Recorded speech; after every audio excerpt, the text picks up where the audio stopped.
The beliefs surrounding the number of holy books held by Catholics versus Protestants are rooted in the distinction between 73 and 66 books, respectively. This discrepancy arises largely due to the biblical Apocrypha, which Catholicism acknowledges but Protestants do not include in their canon. The Vatican's approach toward the Apocrypha, comprising religious works diverging from traditional teachings, brings forth intriguing perspectives. Imagine contemplating Jesus in ways contrary to established teachings, portraying him as wrathful, self-centered, or disliking women. Such notions are indeed peculiar, notably observed in the Gospel of Thomas's depiction of the Savior. Contrastingly, the Gospel of Barnabas posits Christ as merely human, denying his divinity as the Son of God. It recounts an unusual version of the Last Supper, suggesting Christ's escape through a window, leaving Judas Iscariot to face death in his stead. These variations in portraying Christ's character are overshadowed by even more enigmatic texts dating back to Old Testament times. Within these texts, revelations emerge, challenging conventional beliefs, angels depicted as flesh and blood, humans traversing space, and the notion of God as an alien. Interestingly, the Vatican discredits the apocryphal Book of Enoch, purportedly containing remarkable revelations. Speculations abound regarding the Church's aversion to this text. Could it harbor inconvenient truths conflicting with present Church doctrines? The discovery of ancient texts by young shepherds in a remote cave in 1946 included the original Book of Enoch. This text briefly mentions Enoch, portrayed as a righteous man related to Seth, Adam, and Eve's son, sparking theological debates regarding his interactions with God. Various ancient sources, including the Kit Egyptian Chronicle and Sumerian artifacts, attribute remarkable feats to Enoch, fostering theories about his knowledge beyond the Bible's brief references. However, the Vatican's skepticism toward Enoch's writings, primarily focused on pre-Old Testament events and the Great Flood, raises questions. Enoch's detailed narrative diverges from canonical biblical texts, elaborating on the union between earthly women and divine beings, resulting in the birth of giants. These giants, according to Enoch, led to societal imbalance and oppression, necessitating a global flood to restore peace by eradicating them. Intriguingly, elements of this narrative surfaced in texts like the Epistle of Jude, reinforcing its historical significance. Despite its importance in the Ethiopian Orthodox Church, the Vatican excluded the Book of Enoch from the official Bible due to its unconventional portrayal of divine beings introducing sin to earth. Historical contentions persist, with debates about Enoch's authorship and authenticity. Recent discussions, even labeling the Book of Enoch as a forgery, persist, prompting reflection on the Vatican's steadfast dismissal of this ancient text. The possibility of undisclosed revelations hidden within its pages lingers, considering its alignment with diverse ancient narratives about giants and celestial beings. The correlation between ancient stories from diverse cultures sparks intriguing inquiries. Greek mythology presents the Titans, akin to the Nephilim, battling Zeus and being imprisoned in Tartarus and Abyss. The linguistic link between the terms Titans and giant across multiple languages establishes a direct connection between Enoch's narrative and ancient Greek beliefs. However, the official Bible overlooks significant mentions of giants, prompting contemplation on potential church motives to conceal their historical prominence. American legends not only reference giants, but also insinuate their coexistence with people. Remarkable discoveries during archaeological excavations, notably a burial ground housing a massive bone, approximately 2.5 meters long, encircled by individuals adorned with jewelry, hint at a giant's revered status in ancient times. This find, comprising a giant king and accompanying followers, suggests a past era where giants may have ruled over humans. The Book of Enoch substantiates this notion, proposing that the Nephilim-descended giants were revered as demigods, contrary to God's instructions. Some scholars suggest evidence of a limited group of giants surviving the Great Flood, subsequently assuming leadership roles unknown to the Vatican for centuries. This raises speculation about deeper reasons behind the Church's aversion to the Book of Enoch.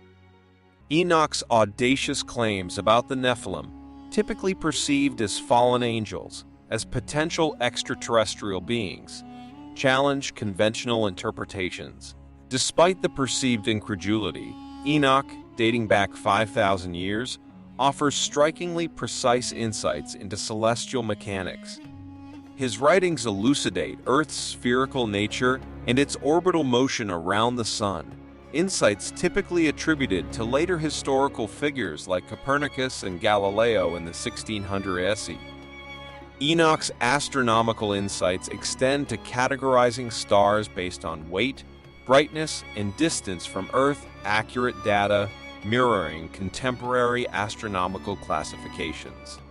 His comprehensive methodology for tracking the positions of celestial bodies endures, compelling contemplation on Enoch's sources of knowledge. While his astronomical prowess could be attributed to remarkable observational skills, the depth of his insights, such as Earth's view from space, challenges conventional reasoning. Enoch's elucidation of atmospheric phenomena, akin to lightning, echoes modern scientific understanding, albeit potentially observed from a celestial vantage point. His account of visiting the palace of the most important god, depicted as a crystalline structure illuminated by a radiant, cold light resembling fire and snow, evokes parallels with contemporary artificial lighting. Intriguingly, his description of this structure's ability to levitate suggests an understanding of Earth's roundness and its orbit around the Sun. Ancient scriptures, including the Indian epic, hint at a remarkable concept, an aerial abode known as Vimana, akin to the flying house in the Book of Enoch. Comparative analysis suggests a potential correlation between Enoch's text and Hindu narratives, insinuating a shared depiction of this flying structure transcending geographical boundaries. Despite Enoch's unlikely presence in distant regions, the narrative's underlying essence proposes a more intriguing perspective.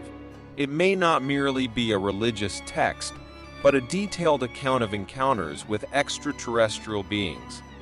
The Vatican's aversion to Enoch's content might stem from its divergence from conventional Christian beliefs, introducing intriguing extraterrestrial dimensions. The enigmatic phrase in the Bible regarding Enoch walking with God for 300 years sparks curiosity. Enoch's narrative details his interaction with angels, bathing in fragrant liquids resembling incense and receiving luminous robes, symbolizing purification before communion with the divine. The modern version of the Book of Enoch, stemming from an 18th century discovery in Egypt and subsequent translations, underwent alterations and interpretations, clouding its original essence. Despite the varying interpretations, a non-religious lens reveals Enoch's attempts to articulate extraordinary encounters, possibly with extraterrestrial entities, relying on metaphors and mythic imagery to depict unfamiliar experiences. Enoch's description of angelic beings, portrayed as humanoid, challenges prevailing notions about alien life. Fred Hoyle, a British astronomer, proposed an intriguing hypothesis suggesting life originated beyond Earth, advancing to inhabit other habitable planets and advanced extraterrestrial society, possibly influencing human development. This theory paints humans as descendants of extraterrestrial beings, diverging from Earth's conventional evolutionary narrative. The concept aligns with the portrayal of humanoid fallen angels in Enoch's narrative, highlighting potential genetic connections between cosmic ancestors and Earth's inhabitants, raising questions about interspecies interaction. The depiction of fallen angels interacting with earthly women in Enoch's text hints at potential genetic mingling between humans and extraterrestrial beings. This aligns with scientific findings indicating Neanderthal DNA within human genetic makeup, suggesting interspecies interbreeding. Considering this, human efforts to communicate with potential extraterrestrial life extend beyond curiosity about alien species, aiming to connect with ancestral roots traceable to cosmic origins. Despite skepticism from the Vatican and scholarly circles, corroborative stories from the Dogon people in Western Sudan, recounted by American researcher Carl Sagan, hint at a visitation from an otherworldly being sharing cosmic secrets. These myths, initially perceived as mere fables, gained credibility when a European traveler's visit to the region in the 1930s coincided with these narratives, possibly influencing the indigenous accounts of the Sirius star system. If you found this video enjoyable, please consider liking and sharing it. Additionally, subscribing to this channel will ensure that you receive more updates in the future. Thank you.